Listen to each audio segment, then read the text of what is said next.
Assalamu alaikum. My brothers and sisters, many times people get married to those whom they had a relationship with in the past. Unfortunately, sometimes this relationship may not have been halal, but when they made it halal, if they were fortunate to do that actually, sometimes what happens is they say, this person has changed tremendously and they're no longer as they used to be. They're no longer how they were. I'm sure you've heard this a lot of times where people say, my husband's changed completely. He's not the person he was. And sometimes people say, well, my wife is not who she was. She's actually a very different person and we don't get along. Now, people ask, how do we solve this problem? Number one, many times people show you what they want you to see of them initially. And then when you begin to live with them, you get to know them. And this is why we believe you don't know a person truly unless you've lived with them, you've done business with them, you're married to them, you've had deeper interactions with them. If you haven't done business with them, you don't know them. If you haven't traveled with them, you don't know them. You know what they want you to know of them, but you don't know them as a person. So it's very, very serious because more and more people are saying, we don't get along anymore. It's been 2 years, or it's been 1 year, or 2 months, or 3 months. And they say this person's changed completely. Well, you've now seen their true colors. So what I want to suggest is when we do get married, number one is there are many people out there who develop a relationship prior to marriage with the opposite sex in a way that goes deeper than what is permissible and becomes prohibited or haram in some way or another. Thereafter they approach their parents. Sometimes they're very scared to approach their parents. When they do approach their parents, you usually get people say the parents don't want to have anything to do with it, they don't want to hear, they don't want to listen. Well, that is a difficulty, it's a problem because the communication with parents should be such that everything that happens, the children first related to the parents, they get advice from their parents. It's too late sometimes when your children have been interacting with others and you haven't even been there for them. You're either busy on your phone, you're busy with your friends, you're busy in your business, you're busy doing all other things, and no parent was there to guide those children when the day comes when that particular guidance that is needed is actually from friends or from someone else. So a relationship was developed. I'm not saying it was right or wrong. We don't want to talk about how it got there, but it's now there. What do we do? Because the parents don't want to listen. Well, if I had a solution, we would have presented it to you, but we don't have a solution because parents have their dreams, they have what they want, they have things they like to see in their children, and if you don't communicate, you might have, not all parents are open-minded, but I do believe parents should be more relaxed, open-minded. They need to understand and talk to the child regarding the depth of the relationship. Many people are sexually active from a very young age, very sadly, very unfortunately, but that's a reality on the ground. It's a reality. We need to talk about reality. People brush it, under the carpet, and that's it. They think it doesn't exist. It exists. I've known of many children who've terminated unwanted pregnancies. I know of many children who ask about it, and we don't know sometimes exactly how to guide them because of the circumstances they present. It becomes very, very difficult to give people that advice.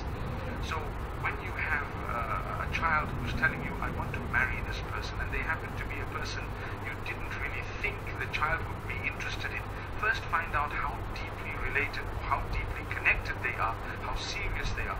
Some people hold themselves back from a haram relationship, hoping that it will become halal, so then they approach their parents, and the parents say, no way.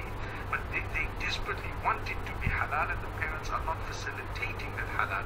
My beloved parents, I'd rather you made what you believe is the child's mistake, meaning you allowed the child to make that mistake than to destroy your relationship with Allah by indirectly encouraging that which is prohibited because of the environment, because of the pressure, because you're hardly ever there, you're too busy doing everything else, and the child's connection with Allah is not developed to the degree that it will stay away from that which is displeasing to Allah.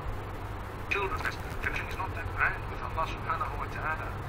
We need to develop that so that we can avoid all of these problems by the will of Allah subhanahu wa ta'ala. Now that the problem is there, to be able to deal with it and tackle it, we must be realistic. So you open your doors, you listen to what the child has said, you meet the person. That's the least you could do. The least you could do is to meet this person. No matter who they are, you're the parents. This child has come to you respectfully to say, look, I'd like to tell you what I'm interested in. Sometimes they have a relationship for many, many years, and then the relationship becomes haram, and it continues in a haram way because you've just blocked it. And sometimes they end up marrying someone else because they don't want to displease their parents. And a few years later, they tell that person, we never ever wanted to marry you.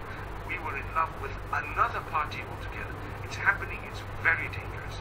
So, and sometimes when they have a problem in marriage, they end up confiding in the person whom they were in love with prior to the marriage. I'm not saying it was right or wrong. I'm just we have to be realistic. Let your child make a mistake, even if they end up coming back divorced. It's better that you did not displease Allah. You didn't lose Allah in the process. You did not lose your child in the process. You lost nobody in the process. But what you did lose is a little bit of an inconvenience due to the divorce.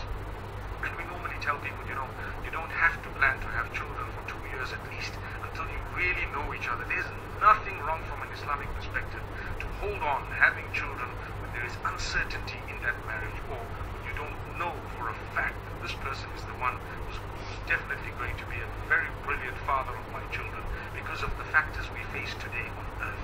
People don't like to talk about this, but we need to say it. So to hold back not to have children for 2 to 3 years is not a bad idea at all, because you're going to bring in children when you don't know the relationship and how it's going to be, and you end up divorced with a child. There's nothing wrong in that happening, but what would happen is the neglect of the child may then make that child one who doesn't actually have that upbringing that it needs from us. May Allah subhanahu wa ta'ala make it easy for all of us. So I was saying, later on you get married, and if you're lucky and your father has heard it, or your mother or your parents and your family have supported you, they've been kind enough, then you end up getting married, and wow, this person's started swearing. I promise you, swearing. Come on, you need to respect each other. Please mature. No bad words from your mouths. I promise you, as a Muslim, you work on your tongue. As a human being, you work on your tongue. You make sure that you know how to use it. You make sure that you don't use bad words. You don't say that which is abusive and hurtful to anyone, let alone your spouse. And charity begins at home. Your children will watch you swearing and screaming and yelling and shouting and even becoming physical, which is unacceptable. So my brothers and sisters, you need to know, if we don't mature and develop ourselves, we're in for a high jump. As they say, we're in for a shock. Because the person you've married, when they disagree with you sometimes, when they might tell you something that was a correction regarding what you've done, don't feel bad and don't say, right, that's it, I've fallen out of love with you. It's not like that. You're in a sacred relationship, and this is why people say, make sure you marry the right person. It doesn't mean that you just, oh, I like this guy, he's at college, and whatever, and that's it, and your eyes are closed, and it's that you don't even know the qualities you're supposed to be looking at in order to get married. And that is, you look at their relationship with Allah, their relationship with other people, meaning the character and conduct. You look at sometimes the way they are, their habits, all of that falls in character and conduct. So those are the two things. May Allah subhanahu wa ta'ala grant us ease. Sometime later you find, oh, this person's not who I thought he was. You know why? Because Shaitan is now doing the opposite of what he was doing prior to the marriage. So before marriage, Shaitan wants you to commit the sin. So he keeps beautifying what is not beautiful to one another. You commit the sin again and again. And then when you get married, Shaitan now wants you to commit a sin with someone else, or he wants to break that relationship because it's halal. Immediately he starts doing something else. What is that something else? He starts showing you the bad of each other. He starts making you fight. He starts making you dispute. And the best person is the one who knows how to respond at a time of crisis. So when you have a crisis, when you have a problem in the home, you need to know how to deal with it. Look at each other with the eyes of affection, not the eyes of lust, but the eyes of love. And yes, you will be connected to your spouse in the deepest possible way. That doesn't mean that you will be displeasing Allah subhanahu wa ta'ala through that connection. It's a halal connection. You need to make an effort to actually earn the reward of Allah that is over and above what you are used to. May Allah subhanahu wa ta'ala make it easy for us. See, when you have a relationship, when you're married, without an effort, you're not going to get anywhere.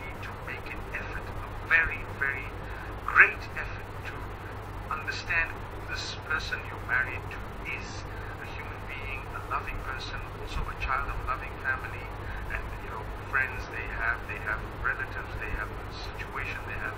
Be sensitive to what they are sensitive to. Try and be understanding. Try and be a little bit broad-minded. Yes, if there are things that usually hurt you, you don't want them, you can communicate in a beautiful way. But to be honest, we don't need to become hurtful. Many people, the problem is either the bad habits. They go out every day with their friends and they don't have any idea, or they don't even want to think about the fact that they're married, and they believe now that I'm married, it's okay. My spouse will just sit and wait for me. That's not it. That's not how it should be. Why do you keep on with your friends after that marriage the way you were prior to the marriage? That's not correct. Some people waste a lot of time in front of the TV. Most people waste a lot of time with their phones. So you're at home. Yes, you are at home, but you're sitting on the phone. Why? You can put that phone away, look at your spouse, smile, make it a romantic evening. The tea, the coffee, to help a little bit here and there. I'm talking of both ways. We're not talking of any one particular spouse. We're talking of both ways. Some people want to go out with their friends every day. Some people don't. Some people are never there. But when their spouses want to do something, they reject it. Say, no, you're not allowed to do this. You can't go here, you can't go there, you can't do this, you can't do that. Come on, it should be a give and take. You need to have a loving relationship. It shouldn't be a push and shove relationship, but rather a give and take relationship. So this is why I say, when things have gone wrong, learn to resolve them. Learn to prove that you are definitely better than the person they thought you were prior to marriage. That's a tool. You marry someone and you end up finding out more good qualities of them. You end up finding out how great they are, how they suppress their anger sometimes, how they don't even show it to you, how they are so considerate of your opinions, and it happens two ways, not one way. How they are trying to please Allah, secrets that they have that are so beautiful in terms of how they help people and what they do. All this is found out later. Wow, this person's actually better than I thought they were. And as time passes, we need to progress. We need to become better people. We need to actually, improve ourselves. And that's with an effort. It's not just going to come like that. I see many young people are not interested in improving themselves. I mean, if you're smoking cigarettes, you're supposed to try and give up, because cigarettes is a bad habit. The whole world acknowledges that. And don't just replace it with something else and say, no, I'm allowed to do a shisha, I'm allowed to do this and that. My brothers and sisters, that's a little example. But people are on weed and they don't mind. And they're saying, you know what? There's nothing wrong with weed. I think my next session will be on weed. My next live session, inshallah, will be on weed. Perhaps tomorrow, if possible. Because it's a problem. People are just saying, no, it's allowed, it's okay, therefore I can do it. The world can say everything is allowed. Alcohol is allowed in a lot of countries as well. Most countries, nearly all countries. So it's up to you to abstain from what is bad for you, from what you believe is wrong for you. It's up to you to abstain from it. I mean, so many sins are legal everywhere in the world. It doesn't make it something that's you see. So there is an effort required to improve the way you talk, your expression. Look at your smile, put your phone away. There is an effort required to put it away. Ignore messages, ignore them, put it away, switch it off. You can actually have a little status up there saying, if I'm not responding, it's because I'm busy, or because, whatever the other reason is. Any reason, you can say, it's my family time. That's it. Put up your status, family time. I will only respond tomorrow morning. Can you not switch off your phone 9 p.m.? Please. Inshallah, you can. Allah subhanahu wa ta'ala grant you this. And open our doors and grant us happiness. I don't like it when situations are such that people say they're not who they were. Why do you change? Why do they change? Why do people change? Well, we need to go back and develop our relationship with Allah. Like I said, some people have fought to get married to others. Sometimes they won the battle. And after they marry, they find, imagine I struggled so much to come into this. Is this what I fought for? And then they don't know how to face their parents because their parents were against it anyway.